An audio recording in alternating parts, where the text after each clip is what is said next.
অনেক দিন পর খুব আনন্দ হচ্ছে জানো তো। কারণ অনেক দিন পর বেরোচ্ছি একটু বেরোবেরো করতে। কারণ অনেক দিন ধরে, প্রায় 2 মাস ধরে সবাই মিলে প্ল্যান করছি বেরোবো, আর কোনো না কোনো কারণে ঠিকই ক্যান্সেল হয়ে যাচ্ছে। তারপর আমরা নিজেরাই ডিসিশন নিলাম যে একা একাই যাই। না, একা একা বলতে সঙ্গে বর আর ছেলে তো ছিলই। যাই হোক, 3জন মিলে বেরিয়ে পড়লাম একটুখানি ঘুরতে। আর কাছে পিঠে কোথায় ঘুরতে যাব বলো না, সেরকম কোনো জায়গাই নেই। তাই ভাবলাম দুর্গাপুরেই যাই, সেখানে না হয় সিনেমা টিনেমা দেখা হবে, একটু টুকটাক শপিং হবে, তাহলে মনটা অনেকটা ভালো লাগবে। তাই যেরকম ভাবা সেরকমভাবে বেরিয়ে পড়লাম 3জন মিলে। জানো তো, এখানে বর্ষাকালে এই মাঠগুলো এত সুন্দর লাগছিল না, পুরো সবুজে ঘেরা। তারপর আমরা পৌঁছে গেলাম জনসন।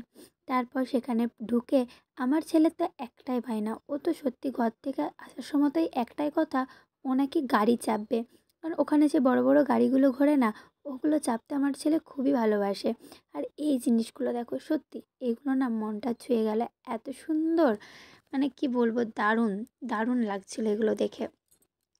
যাই হোক, আমরা তো এখানে দেখছিলামই, কিন্তু তার মধ্যেও ছেলে শুধু একটাই বায়না, চলো নিচে চলো গাড়ি চালাবো, চলো নিচে চলো গাড়ি চালাবো। তারপর আমার ছেলে এসব আগে আরেকবার এসেছিল, অবশ্য দেখেছিল, কিন্তু একটু বড় হওয়ার পর এগুলোই এইবারেই প্রথম। তাই ও কিন্তু খুব আনন্দ করে এই জিনিসগুলো উপভোগ করছিল। তাই দেখো, প্রথমেই কিন্তু ও গাড়ি চেপে গেল, কারণ ও আগের বার যখন গিয়েছিল তখনও গাড়ি চেপেছিল। সে কারণে ওর এটা মনে মনেই ছিল। আর ঘরেতে তো সবসময় বলতো, মা দুর্গাপুর নিয়ে যাবে না, তাহলে গাড়ি চাপতে পাবো। ও গাড়ি চেপে কিন্তু খুবই খুশি। সত্যি এগুলোই ছোট ছেলেদের মধ্যে খুব আনন্দ এনে দিয়েছে এখানে। তারপর আমরা কি করব, আইসক্রিম খাওয়ার জন্য ছেলে বায়না করলো। তারপর আমরা চলে গেলাম ওখানেই আইসক্রিম খেতে, গাড়িটার ঠিক পাশেই ওখানে আইসক্রিমের কাউন্টার ছিল। তারপর আইসক্রিম কিনে নিলাম আমরা আইসক্রিম খাওয়ার জন্য। অনেক দিন পর ঘুরতে বেরিয়েছি জানো তো, মনটা এত ভালো লাগছিল না, কি বলবো, খুবই আনন্দ হচ্ছিল। আর এদিকে ছেলে আইসক্রিম খেতে খেতে কী অবস্থা করেছে দেখো একবার, নাকে চোখে মুখে একদম গোপালের ননি খাওয়ার মতন অবস্থা। এটা আমার কৃষ্ণ ঠাকুর, তাই তো, আমার গোপাল সোনা, আমার গোপাল সোনা একদম গোপালের মতো হয়ে গেছে।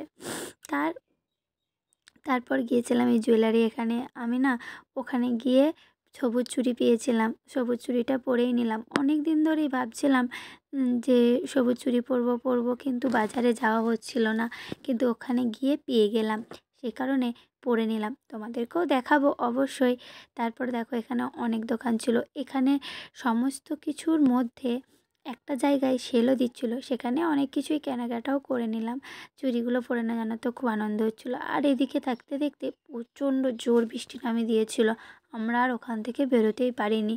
তারপরে ভাবলাম যাই, তাহলে বেরোতে যখন পারলাম না, এখানেই খাওয়া দাওয়াটা সেরে নিই। সেই জন্য আমরা কোনো রকম পিৎজা অর্ডার দিয়ে দিয়েছিলাম। পিৎজা খাওয়ার সময় আমার বেটা তো ওখানে কয়েকটা ভালো ভালো ছবিও তুলে নিয়েছে, সেগুলো অবশ্য আমার ফেসবুকে দেখতেই পাবে, আমি দিয়ে দেবো। এখানে ডেকোরেশনটা কিন্তু খুব সুন্দর, সত্যি এখানে বসে এত ভালো লাগছিল ডেকোরেশনটা। এই দেখো, বলতে বলতে চলেও এসছে দুটো দু রকমের আলাদা আলাদা। তার এইদিকে আমার ছেলে বলছে আমিও কিন্তু দুটো পিস নেবো, আমিও কিন্তু দুটো পিস নেবো। আর এই যে দেখতে পাচ্ছ, ও বলেই যাচ্ছে। আর সসটা খাওয়ার জন্য তো বাপরে কি না কি করছিল। তারপর ওকে ওই জন্য ওটা দিয়ে দিলাম, ও তাতে শান্তি হলো না, নিজেই নেবে। তারপর আমি প্রথম খাওয়া শুরু করলাম। এর আগে আর একবার, না একবার না, দুবার খেয়েছিলাম পিৎজা, কিন্তু এভাবে এখানেরটা সত্যি বলছি খুব খুব খুব ভালো খেতে লাগলো। আর সঙ্গে ছিল মশলা ড্রিঙ্কস, এটা কিন্তু সত্যি, এটাও কিন্তু খুব ভালো ছিল। যাই হোক, আমরা সবাই মিলে খেয়ে নিলাম। আর এদিকে দেখো না, আমার ছেলেটাও কিন্তু কোনোটিও বাদ দেয়নি, ও কিন্তু আমাদের থেকেও খুব বেশি আনন্দ পেয়েছে।